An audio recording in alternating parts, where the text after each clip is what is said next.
Bismillahirrahmanirrahim. Assalamualaikum warahmatullahi wabarakatuh. Sobat MFA rahmati Allah. Pada kesempatan kali ini saya sedang bersama kakak saya, Ustadz Umar Mita. Beliau kakak dan guru. Assalamualaikum Ustadz. Waalaikumsalam Sehat warahmatullahi wabarakatuh. Sehat Ustadz. Alhamdulillah. Ngomong Jawa aja Ustadz. Oke. Mana habis dari Jogja Ustadz? Iya. Masya. Habis ketemu Ustadz Salim ya. Itu berarti paman kita itu Ustadz. Paman. Apa Ustadz Salim bercanda? Bukan paman tapi Pak D.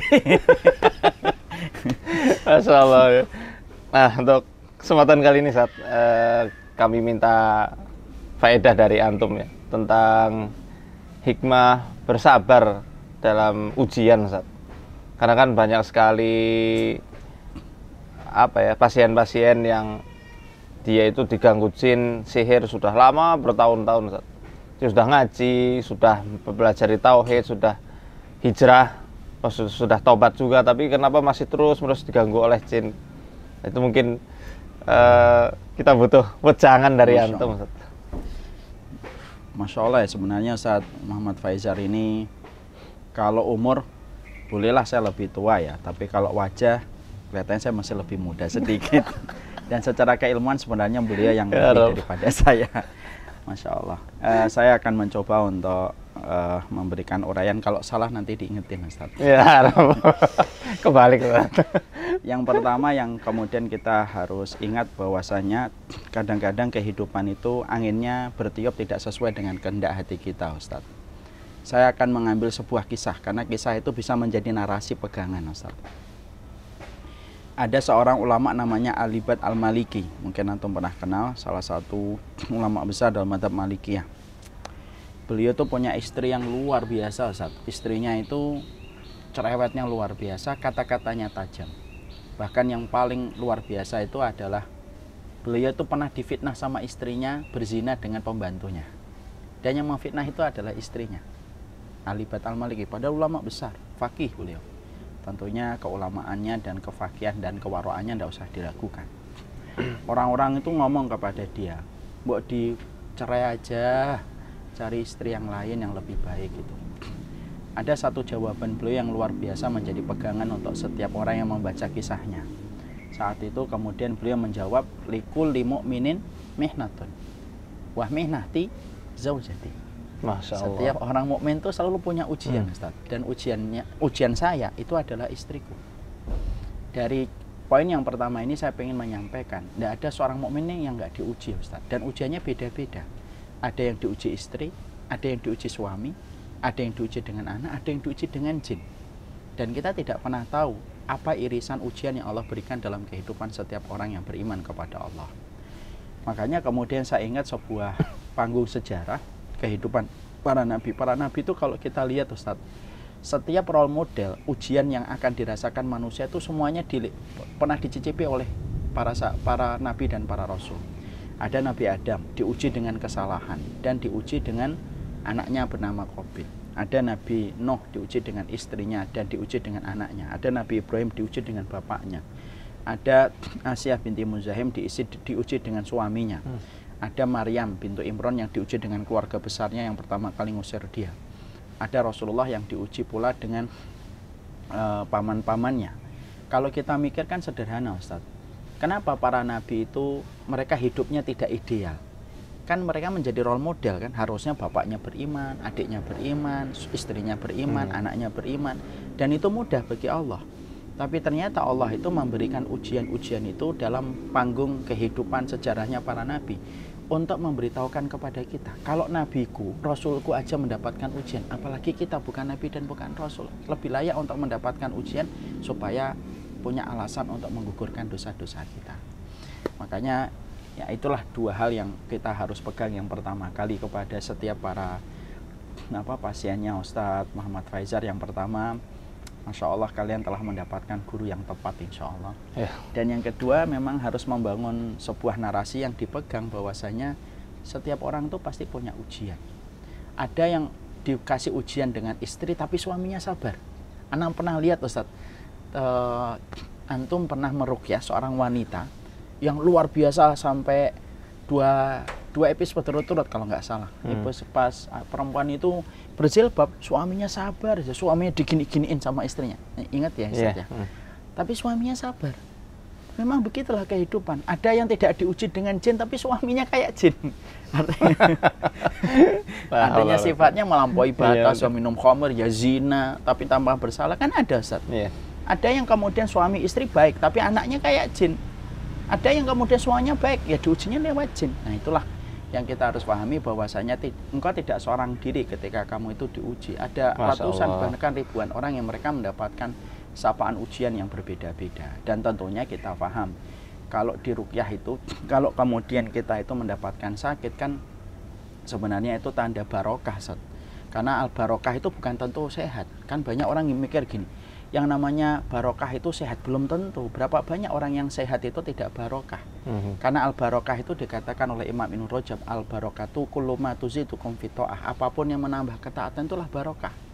Apa yang dipandang manusia indah, belum tentu itu indah di hadapan Allah. Contoh, Ustaz, Mekah dan Madinah, kalau kita lihat, tampaknya itu kan nggak ada yang indah kecuali Masjidil Haram sama Masjid Nabawi. Sekalinya kita melipir di pinggiran kota Mekah dan Madinah, yang kita lihat cuma pasir. Di luar mobil aja penuh dengan debu. Bandingan dengan Bali, bandingan dengan Lombok, bandingan dengan Bekasi yang Masya Allah ya, Bekasi kan indah, apalagi Purwokerto kan gitu, Ustaz. Semilir, Ustaz. Ya, semilir. Tapi Masya Allah, walaupun indah Bali, kemudian indah Purwokerto, Bekasi, tapi kita sepakat, mana yang paling barokah di hadapan Allah? Mekah dan Madinah. Karena Mekah dan Madinah setiap kita menginjakkan kaki, menjadikan kita amnesia sementara dari urusan dunia, dan menjadikan kita merasa dekat dengan Allah. Masya Allah. Lah banyak orang yang sakit, yang asalnya mereka tidak pernah dekat sama Allah, ketika sakit akhirnya diberikan oleh Allah ketergantungan dia kepada Allah. Setiap dia ngerasa dia tergantung sama Allah. Dan itu perasaan yang Masya Allah luar biasa. Sabar yang mendekatkan kita kepada Allah itu jauh lebih baik daripada nikmat yang membuat kita lalai. Berapa banyak orang yang sehat, mereka minum khamr. Berapa banyak orang yang sehat, mereka selingkuh. Berapa banyak orang yang sehat, mereka melakukan perbuatan dosa. Tapi berapa banyak orang yang sakit, dia tidak sempat kepikiran itu semuanya. Karena yang dia pikirkan cuma satu, bagaimana dia mendekat supaya mendapatkan kesembuhan dari sisinya Allah. Makanya itu yang juga menjadi sebuah pegangan. Ditambah lagi satu, Ustaz. Mungkin antum sudah pernah dengar ya, manusia nanti dalam riwayat Ibnu Majah, manusia itu dibagi dua, Ustaz. Ada namanya ahlul musibah, ahlul afiyah, ada namanya ahlul musibah di akhirat. Lah ahlul afiyah ini siapa? Orang yang tidak pernah sakit, tidak pernah diuji penderitaan, kemiskinan, itu namanya ahlul afiyah. Ada yang kedua, ahlul musibah. Ahlul musibah ini siapa? Orang yang diuji dengan sakit, penderitaan, kemiskinan, terguncangnya jiwa. Itu ahlul musibah. Yang pertama kali dihisab oleh Allah, ahlul musibah dulu. Ahlul musibah kemudian dihisab, para malaikat langsung mengatakan sama Allah, ma baqiya minadz-dzunub illa qalila. Tidak ada yang tersisa dari dosanya kecuali sedikit ya Allah, karena sudah tergugurkan dengan dosa. Ya, tergugurkan dengan penyakit yang mereka terima. Kemudian Allah menyampaikan kepada malaikat, u'tuhum salasan, kasih mereka 3. 1, afiyah, kasih mereka kesehatan untuk menggantikan kelemahan yang dulu mereka rasakan ketika sakit. Yang kedua, kasih mereka khairon, kebaikan, dan tidak ada makna kebaikan kecuali surga. Kemudian yang ketiga, kasihlah mereka manzilah, kedudukan yang tinggi di surga. Akhirnya para malaikat menempatkan mereka di tempat yang tinggi di surga. Yang mana, kata Rasulullah, tempat itu tidak bisa diraih dengan sholat, tidak bisa diraih dengan puasa, tapi hanya bisa diraih sama orang yang sabar ketika mereka diuji dengan musibah. Setelah mereka dinaikkan ke tempat yang tinggi ini, ahlul afiyah, Ustaz, di bawah, mereka mendoakan kepala mereka begini. Lalu mereka berkata kepada Allah, kata Rasulullah, ya Allah, kalau kami tahu di balik setiap sakit dan penderitaan setinggi ini, Engkau akan memberikan derajatmu di surga, tolong ya Allah, hidupkan kami sekali lagi. Kemudian hidupkan kami, kasih sakit kepada kami, bahkan terpotongnya daging-daging kami pun kami akan terima, selama kami tahu balasannya setinggi. Masya Allah. Nah itu riwayatnya belum aja, Ustaz. Makanya Masya Allah, hal-hal semacam itu yang terkadang kita harus paham. Allah nguji penyakit itu bukan karena Allah benci, tapi Allah nguji penyakit itu karena sejatinya ada maksud terindah. Terkadang mendung diberikan supaya Allah itu mengindahkan pelangi. Allahu Akbar. Masya Allah. Jadi anggapan orang selama ini tentang orang yang kena sihir atau jin atau orang yang banyak musibah itu adalah orang yang banyak dosa, sebenarnya bagaimana Ustaz? Enggak kan Ustaz. Kalau masalah jin, Rasulullah kan pernah dikirim Kena sihir, sihir kan, ya, Ustaz, ya. oleh Labid bin A'sam yang menyihir beliau di dalam sisir kan Ustaz kan sering nyerang-nyerangin juga. Karena yang saya tahu itu kadang-kadang jin, ini tolong dibenerin ya Ustaz. Jin itu kok saya mantuk ya. Jin itu kadang-kadang kayak maling kan Ustaz. Okay. Kalau kemudian orangnya sudah bejijatan, nggak usah digodain lagi. Orangnya sudah minum khamr, orangnya sudah benci sama sunnah, orangnya benci sama syariat, nggak usah digoda lagi. Orang semacam ini, insya Allah ini temanku, my friend saya, my best friend gitu kan. Tapi kalau ada orang yang taat, dia pakai hijab, ngaji, dia memperbaiki diri, itu malah menggiurkan bagi mereka. Kayak maling itu kalau dapetin rumah keropos, kemudian rumahnya cuma dinding bambu, nggak ada apa-apanya kecuali sepedanya aja roda depan yang ada, belakang nggak ada. Kira-kira dia mau maling atau nggak mau maling? Nggak mau maling. Dia khawatir kalau maling malah saya nangis di dalam. Allah. Malah saya ngasih. Iya, ya kan gitu. Tapi kalau dia ngeliat rumah yang gede, bagus, kemudian security-nya banyak, justru malah dia tertarik. Ini pasti uangnya banyak. Ini security-nya sampai 10. Rumah itu kan security-nya ini berapa nih? 1, 2, 3. Kalau saya security-nya 2. Kemudian kan akhirnya dia tertarik kan. Wih, ini pasti ada sesuatu. Nah, itu jawaban Ustaz. Iya, makanya betul, kenapa betul. Pak ada orang kemudian dia ngaji, bahkan tidak sedikit. Saya dulu juga pernah ngelihat, nggak ngeruqyah, saya ngeruqyah 1 kali 2 kali aja. Saya tuh lihat ada orang yang bercadar Ustaz, suaminya juga ngaji, tapi jinnya tuh luar biasa. Kalau lagi kambuh Ustaz, itu bisa lepas, dia membawa galah itu, Iya. diobat abid ke setiap orang. Sampai segitunya. Padahal dia pakai cadar, dan pakai cadarnya sudah bukan sebulan 2 bulan. Itu kemudian pakai cadarnya sudah bertahun-tahun, tapi bisa kemasukan. Di situ jawabannya, oh, semakin penjagaan kita itu semakin kuat. Passionnya setan untuk menggoda itu ya semakin kuat. Nah, itu yang kemudian kita harus paham. Makanya orang kayak antum ini, Masya Allah ini, passionnya itu. Ya Rob. Antum juga ya. Makanya banyak orang ada yang nanya, mending nggak pakai jilbab dong. Kalau pakai jilbab diganggu jin.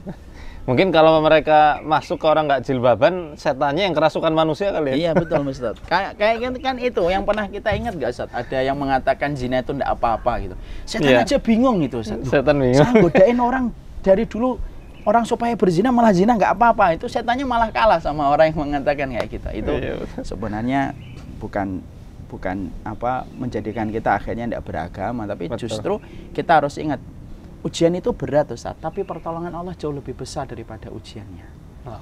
Ya kan? Karena akhirnya ujiannya itu berbanding dengan imannya. Coba kalau orang nggak punya iman Ustaz, ujiannya apa? Paling-paling masalah salon, follower, komen di Instagram, kan gitu Ustaz. Orang kalau nggak punya ilmu tuh, kalau kita lihat di sosial media itu hanya masalah kuku, masalah burung piaraan, masalah kucing. Kenapa kok imannya kok segitu ya? Kalau kita lihat di trendingnya masyarakat kita kan, kalau lihat artis bertengkar tuh masalahnya itu kadang-kadang nggak terlalu penting gitu. Karena memang ujian itu sesuai dengan kadar imannya. Kalau imannya recehan ya ujiannya recehan. Kalau imannya naik ya ujiannya naik, bukan recehan. Ya kan? Ujiannya melalui setan, jin yang datang. Nah, saya menganggapnya itu merupakan ujian yang berat karena seiring dengan iman yang semakin berat. Tapi ingat, pertolongan Allah selalu lebih besar daripada ujiannya bagi orang yang yakin. Jazakumullah khairan Ustaz. Masya Allah. Ya, banyak sekali faedah. Semoga teman-teman dan sobat MFO semua bisa meresapi setiap nasihat yang disampaikan oleh gurunda kita Ustaz Umar Mitah hafizahullah taala. Dan ini luar biasa ya, saya sampai merinding-merinding dari tadi sampai agak merebes mile ini. Karena Masya Allah. Kelilipan Ustaz. Iya. Ya, Masya Allah ya. Setiap mukmin punya ujiannya masing-masing. Likulli mu'minin mihnatun. Setiap mukmin ada ujiannya Ustaz ya. Wa mihnatuka? Mihnati apa ya? Zaujati. Enggak, insyaallah. Aduh. Ya Rob. Jadi semuanya pasti ada ujiannya. Setiap dari kita punya ujian masing-masing. Jadi jangan merasa paling sengsara, kemudian putus asa. Seakan-akan dirinya yang paling tidak beruntung nasibnya di dunia ini. Padahal ya setiap kita punya ujian masing-masing yang kalau kita sabar dan istiqomah akan mendapatkan derajat yang tinggi kelak di akhirat. Jazakumullah Ustaz atas Ustaz. Saya juga nasihatnya. boleh ini Ustaz mengucapkan jazakumullah khair kepada Ustaz Muhammad Faizal dengan timnya yang luar biasa memberikan pencerahan masyarakat kita, masyarakat yang masih kental sekali mistiknya Ustaz. Keberadaan antum bagaimanapun kayak pelita Ustaz yang bisa memberikan penerangan, yang datang ke tempat-tempat pesugihan, tempat-tempat yang dikeramatkan, Masya Allah ya.